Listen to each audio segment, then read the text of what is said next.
मेरे प्यारे स्टूडेंट, आज हम डिस्कस करेंगे वेक्टर का पार्ट 2, जिसमें मैं आपको करवा रहा था काफ़ी इंपॉर्टेंट क्वेश्चन जो पेपर में बार बार पूछे गए हैं।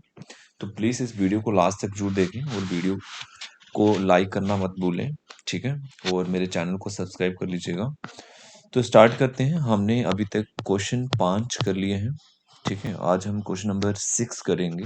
काफ़ी बढ़िया क्वेश्चन है, तो प्लीज़ एक बार ये देख लीजिएगा 6 वाला क्वेश्चन क्या है।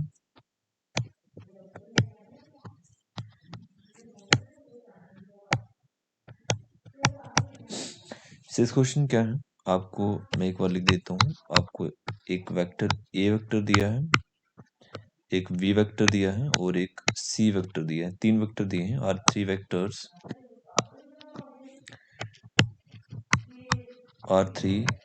Vectors of equal magnitude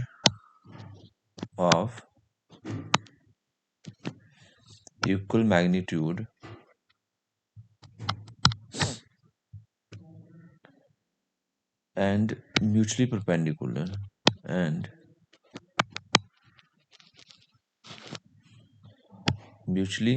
perpendicular to each other.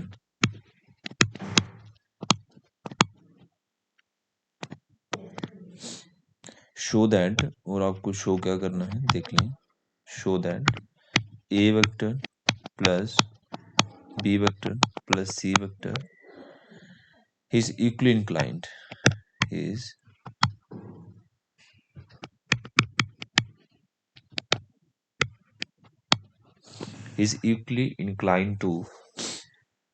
equally inclined to a vector, b vector and c vector. पहले तो इक्वली इंक्लाइंड का मतलब क्या होता है ये मैं आपको बता देता हूँ कि मुझे अल्फा बीटा गामा जो है ये मुझे इक्वल प्रूव करना है। इक्वली इंक्लाइंड का ये मतलब होता है। तो कैसे करेंगे देख लीजिए। मैं आपको इसका एक रफ स्केच दिखा देता हूँ। सबसे पहले ये आपका एक्स एक्सिस है, ये वाई एक्सिस है और ये आपका जेड एक्सिस है। एक्सिस के लॉन्ग जो यूनिट वेक्टर बन रहा है वो ए वेक्टर है, ठीक है। वाई एक्सिस के लॉन्ग जो यूनिट वेक्टर वाई एक्सिस के लॉन्ग जो वेक्टर बन रहा है यूनिट नहीं सॉरी वो वी वेक्टर बन रहा है। और जेड एक्सिस के लॉन्ग जो वेक्टर है वो सी वेक्टर है। तो ये एक वेक्टर दिया हुआ आपको, मैं यहाँ पे लिख देता हूँ। ये वेक्टर है A vector plus B vector plus C vector. काफी आसान सा क्वेश्चन है। इस वेक्टर ने एक्सिस का जो एंगल बनाया वो अल्फा बनाया है, वाई एक्सिस का जो एंगल बनाया है वो बीटा बनाया है और जेड एक्सिस का जो एंगल बनाया है वो गामा बनाया है। इक्वली इंक्लाइन का मतलब ये होता है कि मुझे अल्फा बीटा और गामा इक्वल प्रूव करना है, ये आपको याद रखना है। ये इक्वली इंक्लाइन का मतलब है।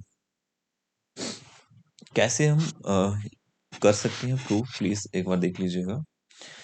सबसे पहले आप क्या करो, गिवन लिखो। आपको गिवन क्या दिया हुआ है, जैसे मैं लिख देता हूँ इट इज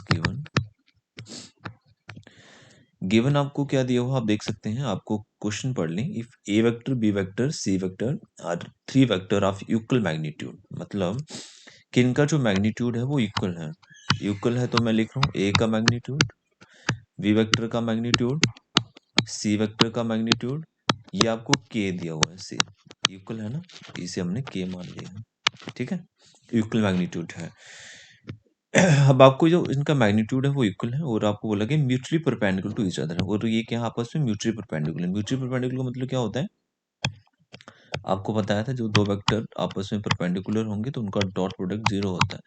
तो म्यूचुअली परपेंडिकुलर मतलब we vector dot A vector dot B vector, B vector dot C vector और ऐसे ही C vector dot A vector.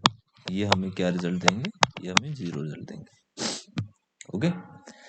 और आपको बोला गया था लेंथ जो आपका ए वेक्टर है, वी वेक्टर है प्लस सी वेक्टर है, ये क्या कर रहा है, which makes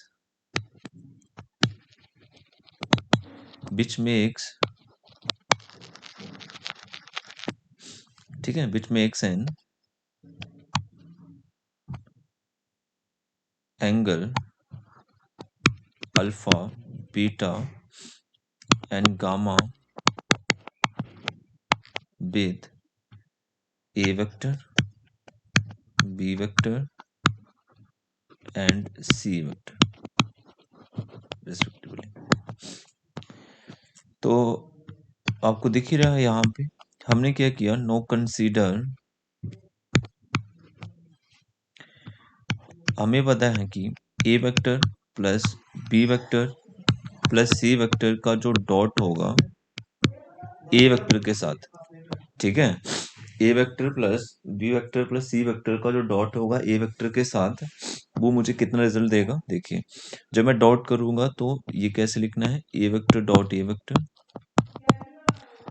B vector dot A vector, C vector dot A vector. देखिए यहाँ पे आपने एक फॉर्मूला पढ़ा है कि अगर ए वेक्टर डॉट बी वेक्टर होगा तो हम इसे लिख सकते हैं ए वेक्टर का मैग्नीट्यूड, अगर आपको याद होगा, बी वेक्टर का मैग्नीट्यूड कॉस थीटा, यही तो सिखाया था ना। अब आपको पता है कि इन दोनों के बीच में जो एंगल बन रहा है वो अल्फा बन रहा है, थीटा की जगह पे हम अल्फा लिखेंगे।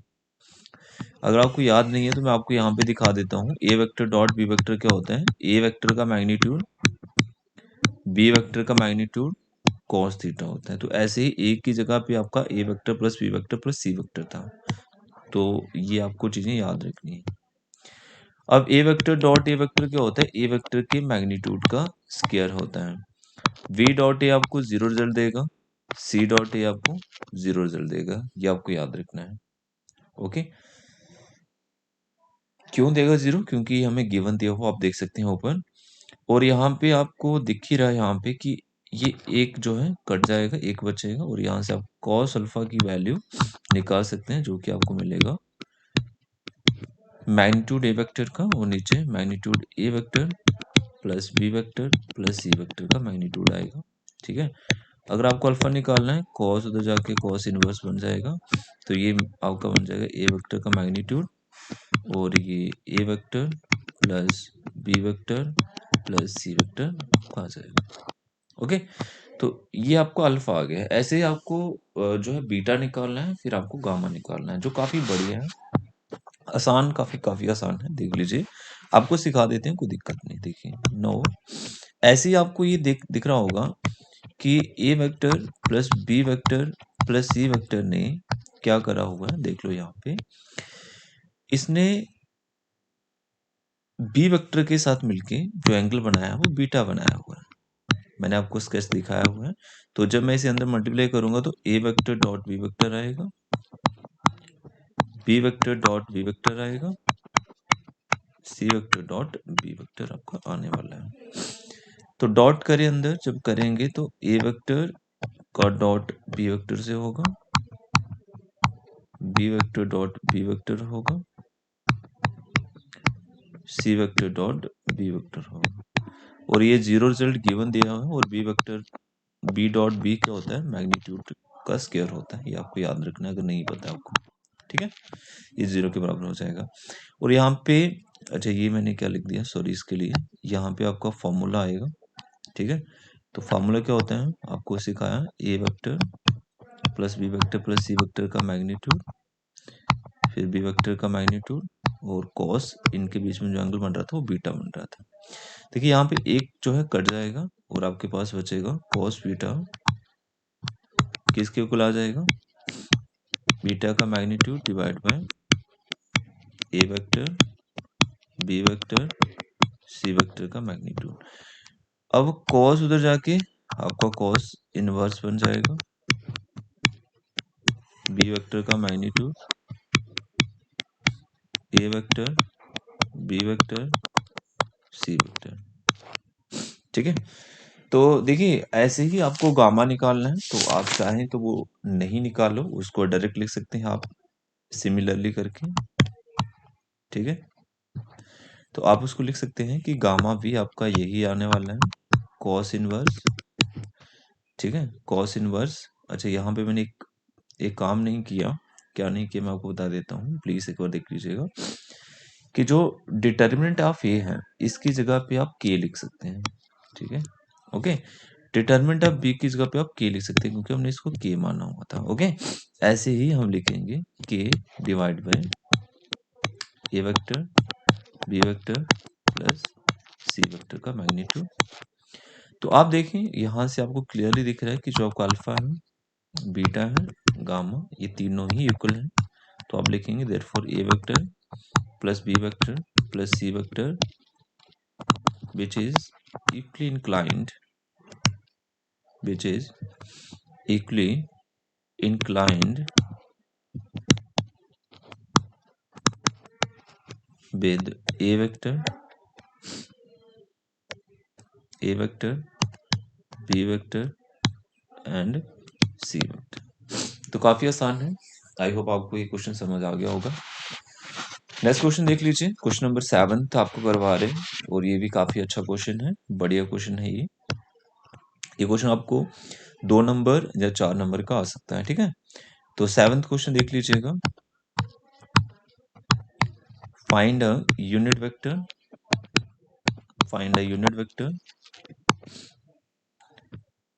perpendicular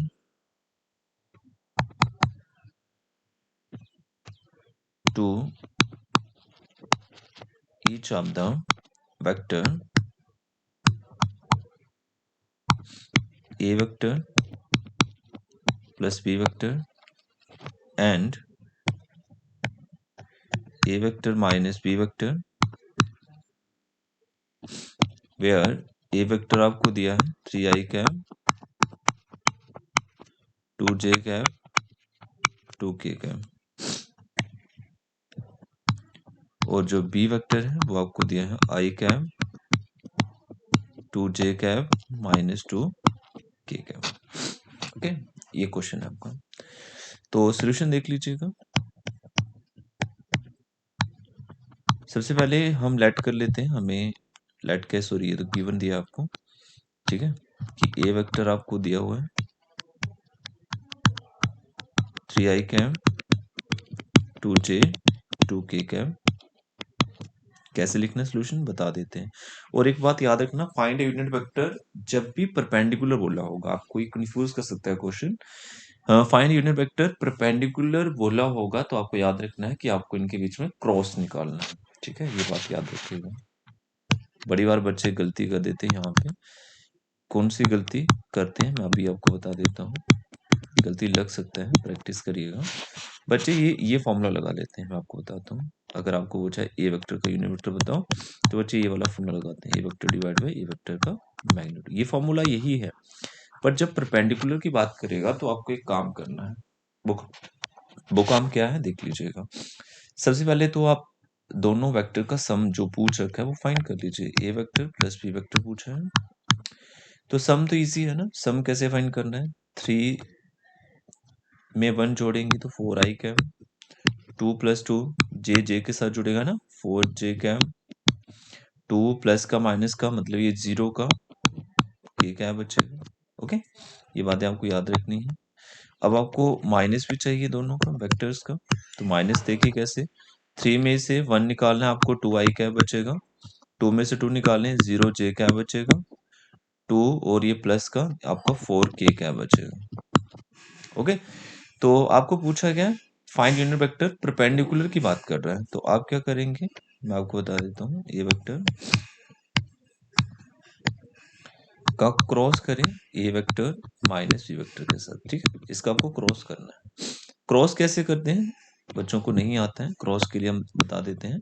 पहले आप आई जे के लिखेंगे, ठीक है, फिर जो पहले वेक्टर लिखा है उसके कोफिशिएंट कितने हैं 4 4 0, जो बाद में लिखा है उसके कोफिशिएंट कितने हैं 2 0 4। तो ये बातें आपको याद रखनी है। ओके,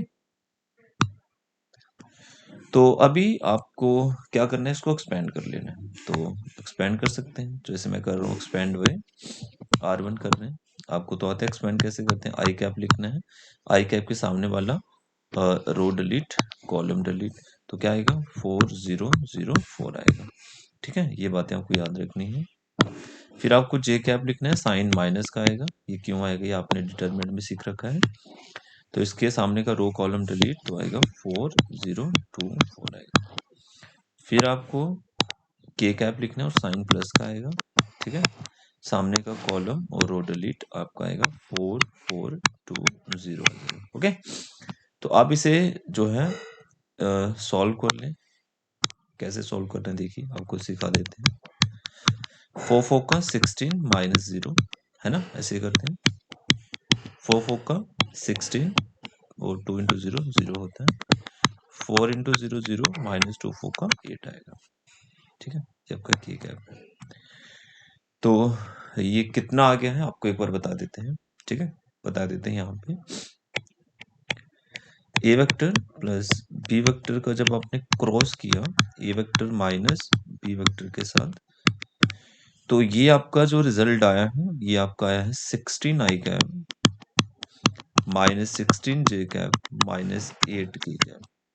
ओके, अब आप क्या करें, इस वेक्टर का मैग्नीट्यूड निकाल लें। इस वेक्टर का क्या निकाल लें, मैग्नीट्यूड। तो मैं आपसे पूछूं, मैग्नीट्यूड निकालिए। Magnitude of A vector plus B vector cross A vector minus B vector का। या तो आप एक काम और कर सकते थे,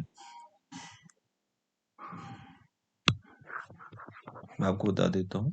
आप क्या करें, ये जो वेक्टर है ना इसे आप सी वेक्टर लेट कर लो। चलिए बात खत्म। अब किसका मैग्नीट्यूड निकालना, ये सी वेक्टर मान लिया। अब किसका मैग्नीट्यूड निकालना है बताइए, बता सकते हैं ये? अब आपको निकालना है, इतना नहीं लिखेंगे हम, मैग्नीट्यूड ऑफ सी वेक्टर का। ओके, तो कैसे निकालेंगे, मैग्नीट्यूड तो आता है निकालना, आपको सिखाया था। अंडर रूट लिखना है और आई कैप के कोफिशिएंट का स्क्वायर लिखना है, जे कैप के कोफिशिएंट का स्क्वायर लिखना है और के कैप के कोफिशिएंट का स्क्वायर लिखना है। तो आप इसे जब सॉल्व करेंगे ना, आप कर लीजिएगा स्क्वायर करके, मैं डायरेक्ट लिख देता हूँ। तो ये आपका आएगा 576 आएगा, और इसका जब स्क्वायर रूट करेंगे आपको 24 रिजल्ट दे देगा। अब आपको निकालना है यूनिट वेक्टर। क्या निकालना है, यूनिट वेक्टर। तो यूनिट वेक्टर अगर आपको चाहिए, यूनिट वेक्टर आप यूनिट वेक्टर के लिए क्या करोगे बताइए, सी वेक्टर लिखेंगे और सी वेक्टर का आप मैग्नीट्यूड कर लेंगे। ठीक है, तो डेफिनेटली आपको पता है मैग्नीट्यूड तो सी वेक्टर का ये लिखा हुआ है। तो सी वेक्टर कितना है आपका, वो तो आपने 16 आई कैप 16 जे कैप माइनस 8 के कैप लिखा हुआ है। और यूनिट वेक्टर कितना है, वो तो आपका 24 है। तो जब आप इसे स्प्लिट करेंगे, मैं आपको दिखा देता हूँ। पहले 16 के नीचे करेंगे, फिर जे कैप के नीचे करेंगे, ऐसे ही 8 के नीचे आप इसे स्प्लिट करेंगे। तो स्प्लिट करने के बाद आपके पास बचेगा ये 2/3 आई कैप, कट हो जाएगा 2/3 जे कैप 1/3 के कैप। और आप लिख सकते हैं देयरफॉर रिक्वायर्ड यूनिट वेक्टर जो आपके पास आया है, required unit vector is 2/3 I cap 2/3 J cap 1/3 के कैप। ये आपका आंसर है। काफी आसान है, कोई दिक्कत वाली इसमें बात नहीं है। ठीक है, इजी सा क्वेश्चन था ये। नेक्स्ट क्वेश्चन देख लीजिएगा। अभी तक हमारे 7 क्वेश्चन हो गए हैं। क्वेश्चन नंबर 8 देख लीजिएगा, ये भी काफी आसान क्वेश्चन है। आपको if a unit vector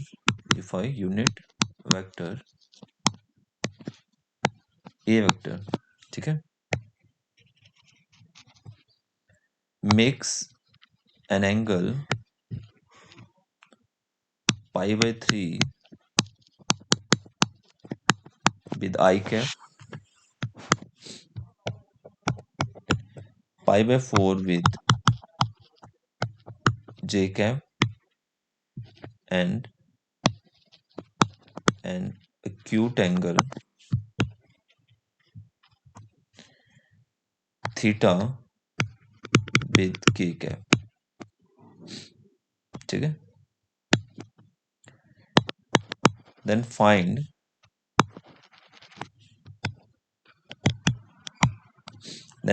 theta and hence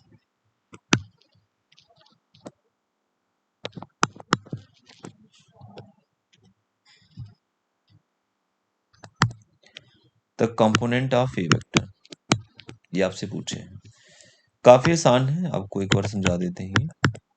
हम लेट कर लेते हैं जो वेक्टर हमें फाइंड आउट करना है, एक वेक्टर ए जिसके कंपोनेंट हमें फाइंड आउट करने हैं, A1 आई कैप B1 जे कैप C1 के कैप, ये हमें फाइंड आउट करने हैं। क्लियर है? ये हमें फाइंड आउट करनी है। कैसे फाइंड आउट करेंगे प्लीज एक बार देख लीजिएगा। और ये एक वेक्टर जो मुझे फाइंड आउट करना है, ये एक यूनिट वेक्टर है, ठीक है।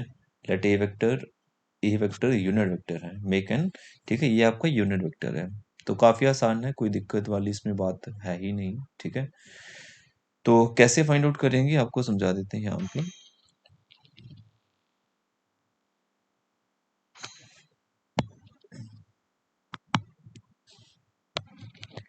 तो यहाँ पे एक्स के साथ जो यूनिट वेक्टर बन रहा है वाई क्या बन रहा है, वाई एक्सिस के साथ जो यूनिट वेक्टर बन रहा है वो जे क्या बन रहा है, जेड एक्सिस के साथ जो यूनिट वेक्टर बन रहा है वो के क्या बन रहा है। तो ये एक वेक्टर है ए वेक्टर। इसने आई कैप के साथ जो एंगल बनाया है वो अल्फा, अल्फा मीन जितना कितना एंगल बनाया, सॉरी गिवन दिया हुआ आपको पाई/3 बनाया हुआ, ये अल्फा आपका।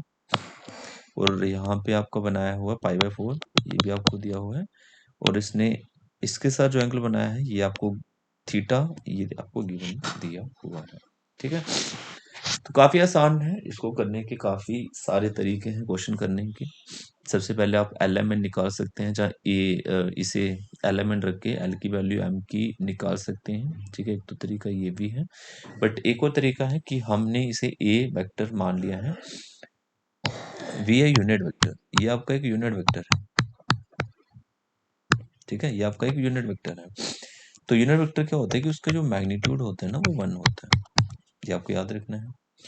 और आपको ये सिखाया गया है कि जब जब आपको cos थीटा निकालना होगा, cos थीटा के लिए ये फार्मूला याद रख लीजिए, ए वेक्टर डॉट बी वेक्टर, और ए वेक्टर का मैग्नीट्यूड बी वेक्टर का मैग्नीट्यूड आपका आएगा, ठीक है। तो यहाँ पे आपको करना क्या है मैं बता देता हूँ। लेट पाई/3 with the angle between a vector and i cap. पाई/3 जो एंगल है वो ए वेक्टर और आई कैप के बीच में बन रहा है। तो यहाँ पे थीटा आपको उसके बीच में दिख ही रहा है, पाई/3 है। ए वेक्टर आपको पता है कितना है, वो आपका a1 आई कैप है, b1 जे कैप है, c1 के कैप है, और उसका डॉट आपको करना है आई कैप के साथ। और नीचे आपका ए वेक्टर का मैग्नीट्यूड आएगा और बी वेक्टर का काम कर रहा है आई वेक्टर, आई कैप, ठीक है, आई कैप कर रहा है।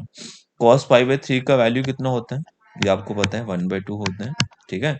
जब मैं डॉट करूंगा तो आपको सिर्फ a1 मिलेगा, ए वेक्टर का मैग्नीट्यूड 1 होगा, आई कैप का मैग्नीट्यूड भी आपका 1 होगा। और यहाँ से आप देख सकते हैं कि जो a1 है वो आपको 1/2 मिल जाएगा।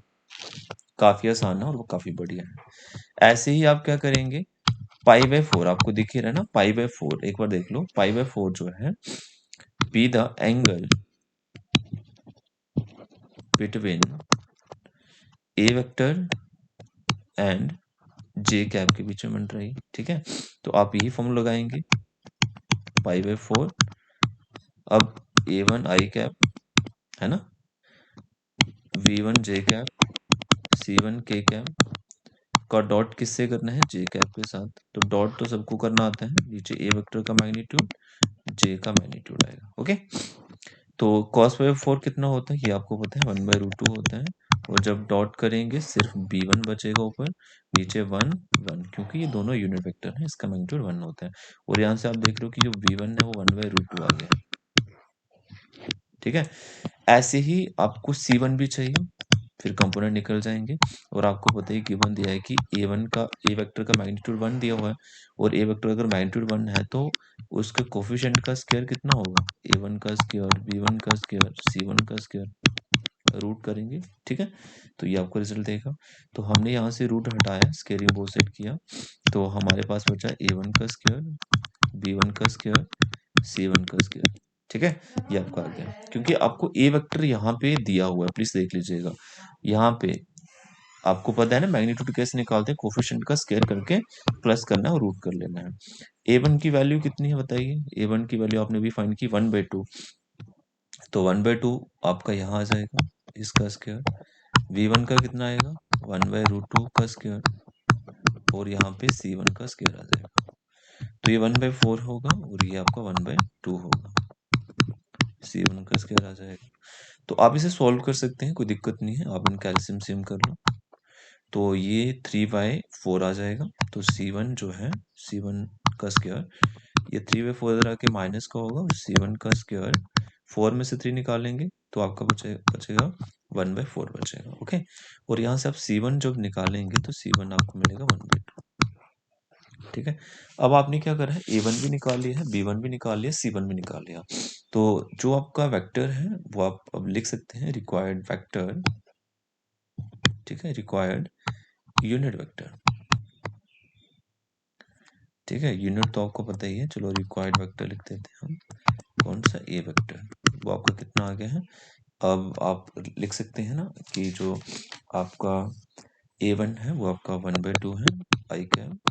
ठीक है, और जो B1 है 1/√2 जे कैप, और जो C1 है 1/2 के कैप है। ये आपसे एक क्वेश्चन, एक ये पूछा था, इसमें 2 क्वेश्चन पूछे हैं। ठीक है, और आपसे ये कंपोनेंट पूछे हैं और आपसे पूछा है कि आप थीटा जो है वो भी बता दीजिए। थीटा के लिए हम क्या करेंगे, आप सबको पता है कि हमने आपको एक प्रॉपर्टी बताई वेक्टर में L² + M² + N² कितना होता है, 1 होता है। और मैं इसे ऐसे भी लिख सकता हूँ cos² alpha, cos² beta, cos² gamma, ये आपका 1 आ जाएगा। तो आप मुझे ये बताएं, अल्फा जो है वो आपको पता है कितना है, π/3 है। बीटा कितना है, वो आपका π/4 है। और जो गामा है वो थीटा है, ये 1 के बराबर आ जाएगा। ठीक है, इसका स्क्वायर है। cos π/3 का स्क्वायर मतलब 1/2 का स्क्वायर है, 1/√2 का स्क्वायर, cos² थीटा आ जाएगा। ये आपका 1/4 हो जाएगा, और यहाँ पे ये आपका 1/2 होगा। cos² theta = 1। एलसीएम सेम कर लेते हैं, ये 1 और 2 3/4 आ जाएगा, और ये 3/4 जब उधर जाएगा तो ये हो जाएगा माइनस। ओके, तो आप जब इसे सॉल्व करेंगे तो ये आपका 4 में से 3 निकालने 1/4 आता है। cos थीटा जो है 1/2 आ जाएगा, और यहाँ से आप देख सकते हैं 1/2 cos में वैल्यू होता है cos π/3 का, ये सेम कट हो जाएगा, तो π/3 आपका थीटा जो है आंसर। आई होप आपको ये क्वेश्चन समझ आएंगे। ठीक है, तो आज के लिए मैं इतना ही रख रहा हूँ। एक और वीडियो मैं इसका लेके आऊँगा इम्पोर्टेंट क्वेश्चंस का, क्योंकि काफ़ी ज़्यादा इम्पोर्टेंट क्वेश्चन है और काफ़ी ज़्यादा क्वेश्चंस हैं इसमें जो पेपर में बार-बार पूछे गए हैं। ठीक है, तो आई होप स्टूडेंट ये सारा आपको अच्छे से समझ आ गया होगा। अगर फिर भी कोई डाउट है तो प्लीज़ मुझे कमेंट करके बताइएगा।